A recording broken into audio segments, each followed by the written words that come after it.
तब टाइम गुजर चुका था, उस टाइम पे मुझे बताने वाला कोई नहीं था। उस टाइम पे पीआरपी इतना कॉमन भी नहीं था। हाँ जी, अगर उस टाइम से आप कर लेते, मेरी अपनी फैमिली में ये मेल पैटर्न बॉलनेस है, और जिन्होंने पीआरपी के ट्रीटमेंट्स लिए हैं उन्होंने मेंटेन कर लिया, उनके बाल अच्छा। इतने थिक हैं कि पता नहीं चलता कि फैमिली में बॉलनेस है।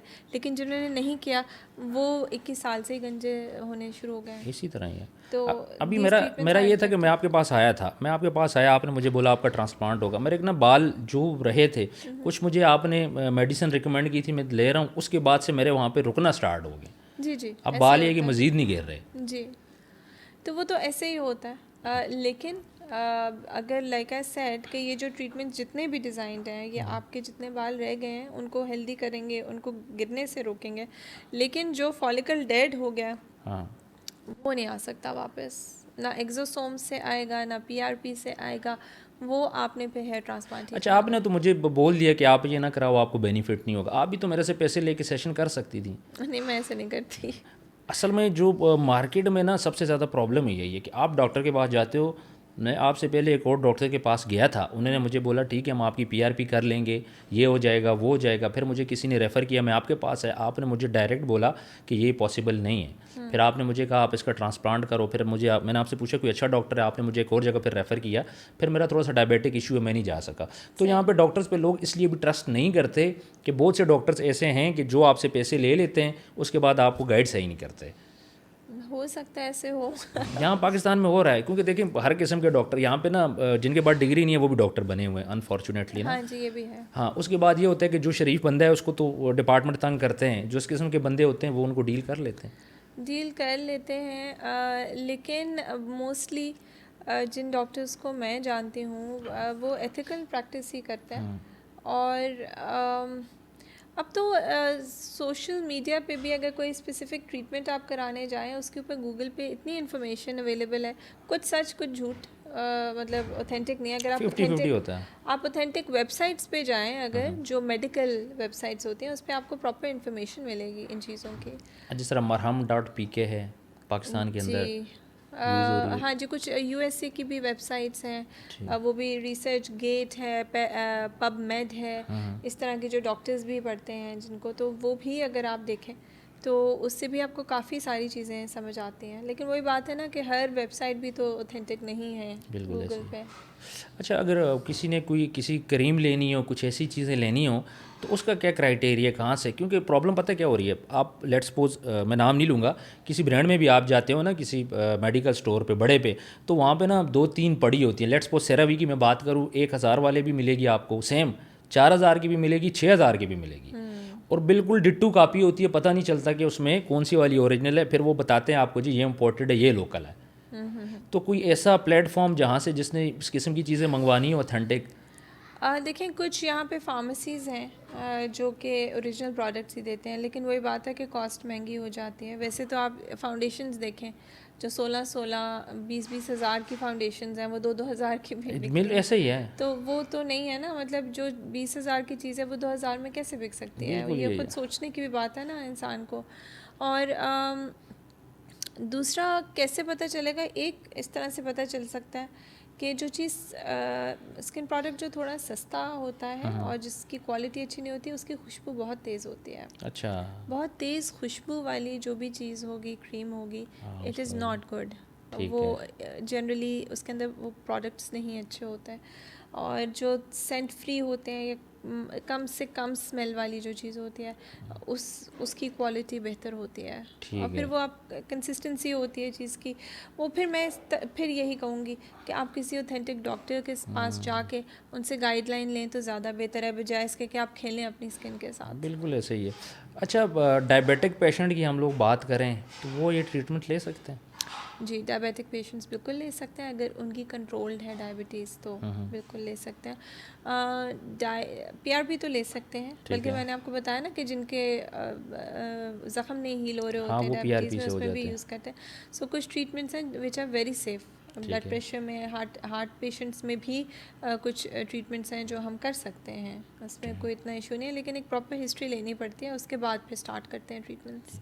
अच्छा, आपका सोशल मीडिया पे देखें तो सेलिब्रिटीज़ बहुत ज़्यादा आपके पास आती हैं, जी। कुछ थोड़ा सा ये तासुर भी बना हुआ कि आप उनको ज़्यादा टाइम देती हैं, उनका ट्रीटमेंट खुद करती हैं, जबकि जनरल पब्लिक आपके पास आती है तो आप आगे थोड़ा सा रिकमेंड कर देती हैं स्टाफ वगैरह के बारे। ऐसा कुछ भी नहीं है, मेरे हाइड्रोफेशियल्स के लिए ट्रेन स्टाफ है, और लेज़र्स जो हैं, हेयर रिमूवल, वो डॉक्टर्स ही करते हैं, वो सेलिब्रिटीज़ हों या नॉर्मल आम लोग हों। जो इंजेक्टेबल्स हैं वो मैं खुद करती हूँ सारे, PRP हो गई, माइक्रो नीडलिंग हो गई, फिलर्स, बोटॉक्स, थ्रेड्स, ये सब मैं खुद करती हूँ, ये चाहे सेलिब्रिटीज़ हों या ना हों। सिर्फ प्रॉब्लम ये है कि जहाँ पे सेलिब्रिटीज़ अपना फेस यूज़ करने देते हैं इंस्टाग्राम के लिए, वहाँ पे आम लोग नहीं करने देते, थोड़ा शाय होते हैं, वो करने नहीं देते। प्राइवेसी इश्यूज़ होते हैं, हमें उस चीज़ का पास रखना पड़ता है, बिकॉज सबसे पहले पेशेंट प्राइवेसी है हमारे लिए। तो जब वो नहीं अलाउ करेंगे, हम उसको इंस्टाग्राम पे शो नहीं कर सकते ना, तो इसलिए फिर तासुर गलत आ रहा है। सेलिब्रिटीज़ से कहीं 100 टाइम ज़्यादा मेरे पास आम लोग आते हैं। अच्छा, तो गरीदा फारूकी को कितने पैसे दिए थे? बिल्कुल भी नहीं दिए थे पैसे। गरीदा फारूकी को हमारी एक एंकर है, मेरी बहुत अच्छी दोस्त है, उन्होंने भेजा था। उनके वाकई स्किन के 1-2 इश्यूज़ थे, जिसकी वजह से वो आई थी मेरे पास, और बिल्कुल कोई पैसे कुछ भी। शहबाज गिल साहब ने तो बड़ा इसको हाईलाइट किया था। शहबाज गिल साहब का अब मैं क्या आपको कहूँ, उनसे हमने कांटेक्ट भी करने की कोशिश की, लेकिन उन्हें हमें जवाब नहीं दिया। मैं सिर्फ इतना कहूँगी कि इतने बड़े जर्नलिस्ट होके इतनी गलत बात आप कैसे कर सकते हैं? मुझे शहबाज गिल का आपके साथ कांटेक्ट नहीं है? नहीं। तो फिर उनको क्या ज़रूरत थी आपकी इस तरह बात करने की? मुझे तो पता ही नहीं है कि कैसे ये बात निकाली और क्या बात की। गरीदा फारूकी ने बिल्कुल कोई पेमेंट नहीं की मुझे, बिल्कुल भी इस तरह की कोई बात नहीं हुई। कमेंट्स की बात कीजिए, उन्होंने ऑफ़ कर दिया कमेंट्स, हमने खुद ऑफ़ किए थे। वो थोड़े से नेगेटिव आ रहे थे, इस वजह से भी। तो हमने खुद ऑफ़ किए थे। गरीदा ने हमें बिल्कुल ना कमेंट्स ऑफ़ करने का कहा, ना कुछ, वो हमने खुद ऑफ़ किए थे। कोई पेमेंट नहीं, वो आती रहती हैं, अभी भी आती हैं, हम उनका फेस डालते हैं इंस्टाग्राम पे। आई एम अ डॉक्टर, मैं हर किसी को चेक करूँगी, मेरा हाँ, जो बंदा है आपको, आप I am a doctor, ethically it's not right ना कि मैं फेवरेटिज्म करना शुरू कर दूँ कि मैं इसको देखूँगी, इसको नहीं देखूँगी, इट्स रॉन्ग। आपने तो सबको देखना है। बिल्कुल, बीइंग अ डिस्काउंट वगैरह भी देती हैं? जी, डिस्काउंट्स भी देते हैं। को प्रोमोशंस वगैरह चलती हैं? प्रमोशंस भी चलते हैं, डील्स भी चलती हैं, डिस्काउंट्स। वैसे भी अगर पेशेंट्स आए तो हम उनको पैकेजेस देते हैं जो काफ़ी डिस्काउंटेड होते हैं नॉर्मल प्राइस से हट के। अच्छा जी। और ये जो जिसकी शादी हो, ग्रूम ब्राइड, इनको कितना टाइम पहले आना चाहिए? अब मैंने पहले भी बताया कि आपकी स्किन के मुताबिक है। अगर तो आपकी स्किन नॉर्मल है, आपको सिर्फ ग्लो चाहिए, ठीक है, तो आप 2 हफ्ते पहले आ जाए, अच्छा सा हाइड्रोफेशियल, कार्बन पील या इस तरह की कोई भी ट्रीटमेंट आपकी स्किन के मुताबिक हो वो कर दें। लेकिन अगर आपके एक्ने हैं, आपके खड्डे हैं, आपकी पिगमेंटेशन है, तो कम से कम 4 से 6 माह पहले आपको आना पड़ेगा, और फिर आपको सेशंस मंथली लेने अच्छा जी, आपने खड्डे बोले ठीक हो जाते हैं? खड्डे 60 to 70% बहुत ज़्यादा इंप्रूव हो जाते हैं, बिल्कुल हो जाते हैं। अच्छा, इस तरह ना कोई हमें ऐसा ट्रीटमेंट बताएं कि जो नॉर्मल बंदा है, जिसकी नॉर्मल स्किन है, वो रेगुलर बेसिस पे उसको करवाना चाहिए हर 1-2 माह में, ताकि उसको थोड़ा सा लॉन्ग लास्टिंग भी रहे, और थोड़ा सा ये ना चेहरे की सफाई वगैरह, ये भी जिस तरह फेशियल हम किस लिए कराते हैं कि चेहरे पे ग्लो आए, चेहरे पे सफाई आए। तो उसमें आप एक मेडिकल ग्रेड फेशियल है, हाइड्रोफेशियल, वो ले लें। देन अगैन वो आपकी स्किन टाइप पे डिपेंड करता है, ऑन एंड ऑफ। कुछ लोगों को जैसे PRP, अगर आप सिर्फ इंजेक्टेबल PRP भी ले लें वो भी सही रहता है, उसमें भी अच्छा, वो डिपेंड करता है ना स्किन टाइप पे। तो बेसिकली मंथली अगर आप एक हाइड्रोफेशियल, एक थरो क्लेंजिंग अपनी स्किन की करा लें तो वो भी उससे भी बहुत फ़र्क पड़ता है स्किन पे। अच्छा, और आपके अपॉइंटमेंट का क्या तरीक़ाकार है? एक बंदा दूर से आए, आउट ऑफ सिटी से आता है, ठीक है, और इंस्टाग्राम पे ही नंबर भी लिखे हुए हैं, फ़ोन नंबर्स भी हैं, व्हाट्सएप नंबर्स भी हैं। आप इंस्टाग्राम पे भी मैसेज करके ले सकते हैं अपॉइंटमेंट, आप व्हाट्सएप पे भी, और आप कॉल करके भी ले सकते हैं। अच्छा, कुछ सेलिब्रिटीज़ 1-2 के नाम बता दें जो बताना चाहें, जो आपके पास आके ट्रीटमेंट ले चुके हैं। मैं तो खैर इंस्टा पे काफ़ी सारे देखे हैं। शगुफ्ता एजाज़ हैं, मिशी ख़ान हैं, हिना दिलपज़ीर हैं, अरूबा हैं, हुमायूं अशरफ हैं तकरीबन सभी आपके पास आ रहे हैं जो यहाँ पे आते हैं इस्लामाबाद में। जी, अब ऑब्वियसली जो कराची होते हैं, जब मैं कराची जाती हूँ तो फिर उनको भी देख लेती हूँ। सिद्रा न्याजी हैं, अफान वहीद हैं, ये सब करवाते हैं। अच्छा, सेलिब्रिटीज़ एक तो आम लोग होते हैं ना जिसको गाइडलाइन इतनी नहीं होती, जो सेलिब्रिटीज़ होती हैं इनको तो गाइडलाइन होती है, उनका काम करना आसान है या फिर जनरल पब्लिक को समझा के करना आसान? वो पर्सन टू पर्सन वेरी करता है। सेलिब्रिटीज़ को भी समझाना पड़ता है, बिकॉज ऑब्वियसली सेलिब्रिटीज़ को सिर्फ ट्रीटमेंट्स के बारे में पता होता है, उनको ये नहीं पता होता कि उनकी क्या रिक्वायरमेंट है, बिल्कुल तो समझाना तो उनको भी पड़ता है। तो सेलिब्रिटीज़ का थोड़ा सा, क्योंकि उनका फेस ज़ाहिर होता है स्क्रीन पे। मुझे लोग कहते हैं आप बिफ़ोर आफ्टर्स क्यों नहीं डालती, मैं कहती हूँ आप स्क्रीन पे देख लो ना। बिल्कुल ये तो बात यह है कि सेलिब्रिटीज़ का थोड़ा सा इशू ये भी है कि उन्होंने स्क्रीन पे आना होता है, ऐसा तो ही है। अगर खुदा न खास्ता किसी से भी कोई गड़बड़ हो जाए तो वो तो फ़ौरन नज़र आ जाएगी ना बिल्कुल कि ऐसा ही है। ये इसके साथ ये बिल्कुल ऐसा ख़राब ही हो है। गया है। तो ट्रीटमेंट समझानी सबको पड़ती है, किसको क्या चाहिए, क्योंकि हर डॉक्टर का अपना एक तरीका होता है देखने का, समझने का, ट्रीटमेंट करने का, पैकेजेस, कस्टमाइज ट्रीटमेंट प्लान बनाने का। तो मुश्किल तो मैं नहीं कहूँगी, लेकिन हर पेशेंट की अपनी रिक्वायरमेंट है और उसके मुताबिक टेलर्ड जो होती हैं वो ट्रीटमेंट्स हमें देने पड़ते हैं। दूसरा, हर बंदे को जल्दी होती है, उसको रिजल्ट जल्दी चाहिए ना। रिज़ल्ट जल्दी नहीं है, हम यही काउंसलिंग सबसे पहले करते हैं कि डिपेंड करता है कि आपकी स्किन कैसी है और उसके मुताबिक ही फिर सेशंस का मतलब ही ये होता है कि एक सेशन में आपकी स्किन बिल्कुल परफेक्ट नहीं हो जाएगी। कोई जादू की छड़ी नहीं है, हर चीज़ की तरह मेहनत है, स्किन पे भी और बालों पे भी। फिर यहाँ सेशन के बाद फिर घर जाके भी तो उसकी मेहनत है। जी जी, वो फिर हम आपको एक प्रॉपर प्लान लिख के देते हैं कि आपने इसको घर में कैसे कैसे मेंटेन करना है, वो तो करना है। 60% हमारे हाथ में, 40% आपके हाथ में है। ठीक है। और दूसरी बात ये कि अब मर्दों को भी, पहले तो था कि पाकिस्तान में मर्द इतना ज़्यादा नहीं फोकस करते थे अपने ऊपर, अब ये कि मर्द और लड़कों ने ख़ास तौर पे अपने ऊपर फोकस करना शुरू किए। अच्छा, दूसरी एक और चीज़ थोड़ा सा इररिलेवेंट है, लेकिन मुझे ये बताएं, सर्जरीज़ जो ख़ास तौर पे चेहरे की जाती हैं, उनके भी नुकसान है, या फिर अगर आप अच्छे नहीं लग रहे, कोई अपना नोज़ शेप देनी है, लिप्स की शेप देनी है, उस पर करनी चाहिए सर्जरीज़? सर्जरीज बिल्कुल होती हैं, लोग करवाते भी हैं, अगर अच्छे सर्जन हैं तो बिल्कुल कराते, पर मेरे ख्याल में अननेसेसरी पंगे नहीं लेने चाहिए। अगर रिक्वायरमेंट है, जैसे क्लेफ्ट लिप और पैलेट होती है, जैसे यहाँ से वो बिल्कुल। टूटा हुआ लिप कुछ लोगों का होता है, तो वो एक रिक्वायरमेंट है। जहाँ पे रिक्वायरमेंट नहीं है वहाँ पे खामखा में हाँ, कुछ पंगे लोग ना वैसे लें। ही पंगे ले रहे होते हैं ना, हाँ कुछ जी, एक्ट्रेसेस हैं वो इस तरह की करती हैं, फिर बाद में उनका कैरियर ख़त्म भी हो जाता है। हाँ जी। अगर आपने कैन अच्छा, ये डॉल मुझे को देखा हो, जी उन्होंने बड़ा अपने ऊपर चेहरे पे बड़ा खर्चा किया है। उनके साथ मेरा एक दफ़ा मीटिंग थी, तो वो कह रहे थे कि मेरी जो इन्वेस्टमेंट है ना, मेरा जो बिज़नेस है, मॉडलिंग करते, वो कह रहे थे मेरा जो बिज़नेस है ना वो मेरा फेस है। उनने अपने फेस के ऊपर ना, वो कह रहे थे कि मैंने 10 मिलियन से ज़्यादा मैं लगा चुका हूँ। कैंडोल तो मेरे पास भी आए थे। He is a very nice person, wonderful person. बिल्कुल ट्रीटमेंट्स उन्होंने कराए होंगे और कराते भी हैं, अपने आप को मेंटेन करने के लिए कराना भी है। If he is happy with his face तो बस मतलब उन्होंने बड़ा मोटिवेट किया है, उन्होंने बोले अपने ऊपर मोटिवेट खर्चा किया, करो बिल्कुल आप, जो लोग करना अपने भी ऊपर खर्चा चाहिए। नहीं और वो करते। ही इज़ अ बड़े पॉजिटिव माइंड के वो बंदे हैं, और बड़ा अच्छा, इनकी एक बड़ी अच्छी वाइब वो देते हैं और बड़े पॉजिटिव मैसेजेस देते हैं। मैं उनको काफ़ी देखता हूँ इसी वजह से ना। उनकी एक वीडियो थी बिफोर और आफ्टर की, और उन्होंने बोला कि देखें मैं अपने ऊपर खर्चा कर रहा हूँ, आप लोग भी अपने ऊपर खर्चा करो। और ये जो नेगेटिव परसेप्शन है ना कि बंदे को अपने ऊपर खर्चा नहीं करना, अपने फेस पे नहीं करना, बालों पे नहीं करना, ख़ास तौर पे मर्दों में, औरतें तो कर लेती है कहीं ना कहीं से, सही मर्दों का मसला होता है। होता है, पर वही बात है कि it depends on what you want. बिल्कुल। कुछ मर्द नहीं परवाह करते, वो बेशक ना करवाएं। अगर हेल्थ पॉइंट ऑफ व्यू से है तो बिल्कुल आपको करना चाहिए लगे, लेकिन अगर नेसेसिटी नहीं है तो वो हर किसी की अपनी चॉइस है। अगर कोई करवाना चाहे तो उसको जज नहीं करें, अगर कोई नहीं करवाना चाहे वो भी उनकी मर्ज़ी है। बिल्कुल ऐसे ही है। अच्छा, एंड पे हमारे ऑडियंस को एक तो आपसे चलें कॉन्टेक्ट वाली बात भी होगी, दूसरा हमारे एंड पे हमारी जो ऑडियंस है आप इसको क्या मैसेज देंगी? ये जो हमारा सारा पॉडकास्ट गया उसमें से उनको मैसेज क्या जाएगा, ख़ास तौर पे यंग बच्चियों को, क्योंकि कल को उनकी शादियां भी होनी है। बहुत सी बच्चियां हैं जिनकी शादियां सिर्फ इस वजह से रह गई हैं, किसी का फेस ख़राब हो गया, किसी के बाल ख़राब हो गए, किसी का वज़न ज़्यादा है, तो पर्सनैलिटी तो डैमेज हुई है। उसके साथ जिसका रिश्ता 25 साल में होना था, आज 40 साल से वो घर बैठी हुई है, क्योंकि उसको नॉलेज नहीं है, उसके घर वालों को इस चीज़ का नॉलेज नहीं है, और उन्होंने बच्ची को इस तरफ अच्छी एजुकेशन भी दे दी है, लेकिन इस तरफ उन्होंने बच्ची को गाइड नहीं किया। फिर जिन एरियाज़ में बच्चियों की परमिशन नहीं है कि आप बाहर जाओ, अपने ऊपर खर्चे करो, तो उन लोगों को आप क्या मैसेज देंगे, ख़ास तौर पे पेरेंट्स को? मैं उनके पेरेंट्स को भी यही कहूँगी कि एक तो बच्चियों की सबसे पहले तो जो बहुत ज़रूरी है वो तालीम है, उसके ऊपर तो बहुत ज़्यादा काम करना चाहिए।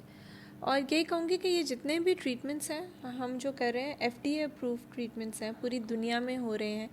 आप जो कुछ हाईलाइटेड केसेस कॉम्प्लिकेशंस के देखते हैं वो तो सर्जरीज में भी हो जाते हैं, सब में हो जाते हैं। तो एक जब मेडिकल ग्रेड ऑथेंटिक ट्रीटमेंट्स मौजूद हैं और आपकी बच्ची उस चीज़ से निकल सकती है, उस साइकोलॉजिकल डिप्रेशन से निकल सकती है, अपने आप को बेहतर कर सकती है, तो आपको इसको सपोर्ट करना चाहिए, ना कि डिस्करेज करना चाहिए। और ये ट्रीटमेंट्स अवेलेबल हैं और अच्छे ट्रीटमेंट्स अवेलेबल हैं। बल्कि अगर आपको कोई इनसिक्योरिटी है तो कोई भाई हमारे पास अक्सर आते हैं, भाई और वालिद साथ आते हैं बच्चियों के, अच्छा। और ट्रीटमेंट्स करवा के चले जाते हैं, तो आप साथ चले जाएं ना। अच्छा, पेरेंट्स भाई लेके आते हैं बहनों को साथ? बिल्कुल लेके आते हैं, फादर लेके आते हैं, मदर भी आते हैं, मतलब आते हैं लोग और करवाते हैं ट्रीटमेंट्स। तो अगर आपको, बिल्कुल मैं समझ सकती हूँ कि it's a big bad world out there, तो आप आएँ, आप बात करें, आप डॉक्टर से बात करें, उनसे मशवरा लें, कुछ समझ आती है तो बिल्कुल ट्रीटमेंट्स कराएं। ज़रूरी तो नहीं अकेले भेजें बच्ची को। बिल्कुल ऐसे ही है। दूसरा ये होता है कि बच्ची को जब समझ आती है वो बेचारी 30-35 साल की हो जाती है। ये तो 15 ईयर से ये प्रोसेस स्टार्ट होता है। हाँ, लेकिन अगर 30-35 में भी स्टार्ट कर लें तो बहुत देर नहीं नहीं, हुई। एक बच्ची को अगर एक्ने का मसला है 14-15 ईयर से, तो उसको फिर टाइम पे ट्रीटमेंट लेना चाहिए। टाइम पे ट्रीटमेंट बिल्कुल लेना चाहिए, लेकिन कहने का मतलब ये है कि अगर अभी नहीं लिया और आप 30-35 के हो गए हो तो अभी भी लो, ताकि जो डैमेज हो गया वो तो रिकवर हो ना। बिल्कुल। हाँ जी, तो वो तो बेहतर हो। तो वही बात है कि अच्छी ट्रीटमेंट्स हैं, ऑथेंटिक ट्रीटमेंट्स हैं, और हर चीज़ जो इंटरनेट पे आती है उसको देख के और उल्टे सीधे सिरम्स और ये पाकिस्तानी क्रीम्स लगा के अपना हशर ना करें। एक प्रॉपर गाइडेंस लें और फिर उसके साथ, अपनी स्किन के साथ, अपने बालों के साथ मत खेलें। प्रॉपर गाइडेंस लें और अकॉर्डिंगली फिर आप एक इन्फॉर्म्ड डिसीजन लेके फिर आप उसके ऊपर एक्ट। अच्छा, हमारे यहाँ पे होता क्या है, हमारे यहाँ पे ये कि अगर मेरा कोई फ्रेंड है ना, उसने कोई क्रीम लगाई है, उस पर अच्छी आ गई है, वो कहेगा सब दोस्तों को सारे जी आप दोस्तों भी को, यूज़ हाँ, करो। ऐसे अब ही उसकी होता है। ड्राई स्किन है, मेरी ऑयली स्किन है, जी वो फिर उस बिल्कुल, तरह तो उस पर वो नहीं उस तरह करेगी। नहीं होता ना। वही तो मैं कह रही हूँ कि हर बंदे का अपना एक स्किन टाइप होता है, और उस उनके लिए सिरम्स अलग होते हैं हर स्किन टाइप के लिए। हर स्किन टाइप पे विटामिन सी सिरम नहीं काम करेगा, हर किसी के लिए रेटिनॉल काम नहीं करेगा। तो डिफरेंट ट्रीटमेंट्स होते हैं और हर ट्रीटमेंट हर किसी को सूट नहीं करेगा। बहुत सारे लोग सेलिब्रिटीज़ को देख के कहते हैं हमें ये ट्रीटमेंट चाहिए। ऐसा ही है। अगर आपको वो ट्रीटमेंट चाहिए, ज़रूरी नहीं है कि आपकी शक्ल वैसी सेलिब्रिटी की तरह हो जाए, या आपकी स्किन को उसी चीज़ की ज़रूरत है जो उस सेलिब्रिटी की को बिल्कुल। चाहिए।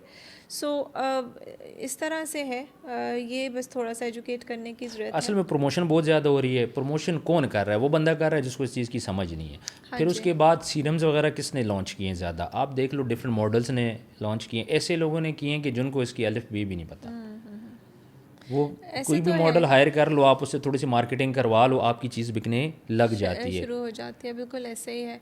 तो वही मैं कह रही हूँ ना कि यहीं पे जो आप कह रहे हैं कि लड़कियों को निकलने नहीं देते या रुझान नहीं है डॉक्टर्स के पास जाने का, तो यहाँ पे आप लोग पॉडकास्ट्स में या इवन जैसे सोशल मीडिया पे सिरम्स प्रमोट कर रहे हैं, आप इसी तरह की पब्लिक एजुकेशन स्टार्ट करें, जिससे लोगों को पता भी चले और उनको समझ भी आए कि एक प्रोफेशनल गाइडलाइन लेना बहुत ज़रूरी है। और जो डॉक्टर्स हैं जिन्होंने 5-6 साल पढ़ा और फिर आगे 6 साल स्पेशलाइजेशन की, अब उसकी भी बात मान लिया करें बिल्कुल ये थोड़ी बात सी। है। ये लाहौर के अंदर एक हकीम है, शायद आपको पता हो, उन्होंने क्या किया कि हर बंदे को ला रहे हैं, वो डिफरेंट मॉडल्स को भी ला रहे हैं, सेलिब्रिटीज़ को भी ला रहे हैं, और वो कह रहे हैं कि 1 हफ्ते के अंदर अंदर आपके बाल वापस आएंगे। उनकी वीडियोस पड़ी हैं। पॉसिबल नहीं है ना, क्योंकि बालों की साइकिल ही ऐसी नहीं है कि हफ्ते के अंदर बाल निकल आए। लेकिन वो तो इतना उसकी प्रमोशन चल रही है। कहने को तो आप कुछ भी कहते हैं सोशल मीडिया पे, इसमें क्या है। बड़ी बड़ी सेलिब्रिटीज़ उन्होंने हायर की हुई हैं। हो सकता है, मुझे पता नहीं कि क्यों सेलिब्रिटीज़ इस तरह के क्लेम्स, क्योंकि अपनी क्रेडिबिलिटी ख़राब करने की ज़रूरत की बात हो जाती है ना, कि आप अपनी क्रेडिबिलिटी कैसे ख़राब कर सकते हो। 1 वीक में बाल कैसे निकल सकते हैं जब साइकिल ही 3। हाँ, वो बाल जो ऑलरेडी उगने को हैं वो उग आएंगे, सारे बाल तो नहीं निकल सकते। अच्छा, ट्रांसप्लांट के बारे में ये बोला जा रहा है, जिस तरह ताहिर खान है उसने टर्की से करवाया, और बहुत ज़्यादा सेलिब्रिटीज़ बाहर से करवा रही हैं, कहते पाकिस्तान से ना करवाएं। नहीं, पाकिस्तान में भी कुछ बहुत अच्छे प्लास्टिक सर्जन्स हैं और बहुत अच्छे हेयर ट्रांसप्लांट करने वाले डॉक्टर्स हैं, और यहाँ पे बल्कि हेयर ट्रांसप्लांट एसोसिएशन भी है। ठीक है, तो there are good doctors here also. ठीक है। हाँ जी, बस वो एक ट्रेंड बन पड़ा है ना कि टर्की का। टर्की जाए। हाँ जी, वो थोड़ा मैं सा नहीं करती लेकिन वो थोड़ा सा वीडियोस भी बन जाती है ना बाहर जाके, जी जी जी जी, तो वही बात है, about it's all about marketing. Marketing. बाहर आप पैसे दे देते हैं, पाकिस्तान में आपने पैसे नहीं देने। हाँ जी, पाकिस्तान में पता नहीं देते, मैं तो हेयर ट्रांसप्लांट खुद नहीं करती आप नहीं इसलिए करते मुझे ना? अंदाज़ा नहीं है। डॉक्टर नदा, बहुत बहुत शुक्रिया, आपने हमें इतना अच्छा टाइम दिया और आपने हमें इतनी अच्छी गाइडलाइन दी कि काफ़ी ज़्यादा चीज़ें हमारे इस पॉडकास्ट में क्लियर हो गई हैं। हाँ जी, यू मोस्ट वेलकम। ठीक है व्यूअर्स, कमेंट सेक्शन में आपने ज़रूर बताना है आज का पॉडकास्ट आपको कैसे लगा, और कोई क्वेश्चन आपके माइंड में है तो आप वहाँ पे कमेंट करें। हम दोबारा डॉक्टर साहबा से कोशिश करेंगे मिलने की और दोबारा उन क्वेश्चन का आंसर देने की। बहुत बहुत शुक्रिया, अपना ख्याल रखिएगा, मिलते हैं नेक्स्ट वीडियो में। अल्लाह हाफिज़।